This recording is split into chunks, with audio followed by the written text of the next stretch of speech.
One of the biggest moments in that hearing was when we did hear that audio from Vice President Pence's Secret Service detail and testimony that agents were calling family members to actually say goodbye. Take a listen.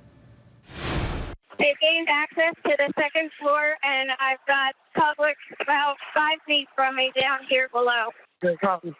They are on the second floor, moving in now. We may want to consider getting out and leaving now.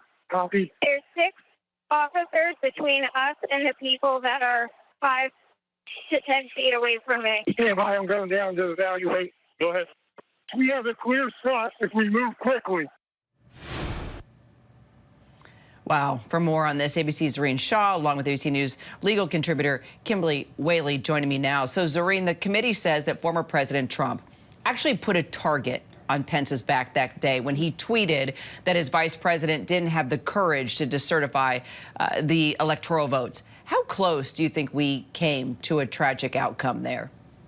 I mean, you could hear that radio, between the Secret Service. It was very close, and it was just so chilling to actually hear all of it unfold. I mean, you heard some of them talking about the smoke, and then they pieced together, the committee pieced together some of the smoke that you could actually see in that moment, just to give you a sense of how close that it got. I mean, at one moment, a Secret Service agent said, if we lose any more time, we may lose the ability to move Mike Pence. Mike Pence was the focus of some of these people at the Capitol. They were calling to hang him. I mean, agents who were there were texting their family members goodbye. They were saying it got very ugly.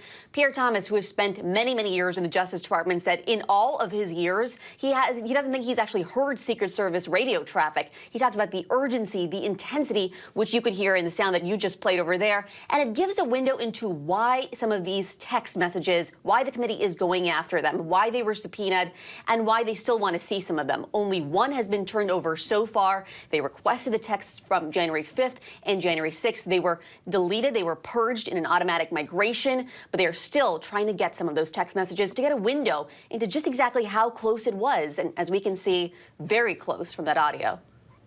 Yeah, and Kim, White House counsel Pat Cipollone, you saw in that piece, appeared to suggest that Trump didn't want people to leave the Capitol, but said he couldn't reveal the communications he had with the president. Could he potentially be compelled to reveal those conversations? Yeah, Kara, the silence spoke volumes in that clip. The attorney-client privilege, yes, can be penetrated if it involves a request to participate in a crime. So the idea behind it is that we want to protect the ability of people to talk to their lawyers so they can get good advice. But if any of those communications were determined by a court to be Donald Trump asking Pat Cipollone, his lawyer, to cover up for a crime, to participate in a crime, et cetera, something called the crime fraud exception could kick in and could make those communications available, maybe not to the American public, but certainly more likely to a grand jury if this matter were to move in that direction through the Justice Department.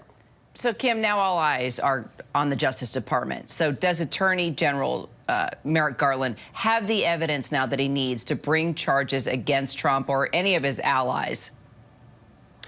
I think it's pretty uncontrovertible in this moment that there's enough evidence to bring potentially obstruction of an official proceeding, conspiracy to defraud the United States, maybe incitement of a riot, incitement of insurrection, and maybe even witness tampering. Of course, we've only seen a tiny snippet of it, of the evidence, but the suggestion somehow that the question of intent or knowledge isn't there is just not even a realistic question anymore. We just saw how everyone in the White House, all of his advisors, his children, everyone wanted it to stop. And Pat Cipollone was almost choked up in terms of being able to answer the question from the committee, which is, what about Donald Trump? And I think it's really obvious, even in this moment, Donald Trump is still peddling the big lie to a legislator in the state of Wisconsin. So this is very dangerous. It's a dangerous man and a dangerous moment for America. We'll keep following the hearings to come for sure. Kimberly, Zareen, thank you both so much. Hi, everyone. George Stephanopoulos here. Thanks for checking out the ABC News YouTube channel. If you'd like to get more videos, show highlights, and watch live event coverage, click on the right over here to subscribe to our channel. And don't forget to download the ABC News app for breaking news alerts. Thanks for watching.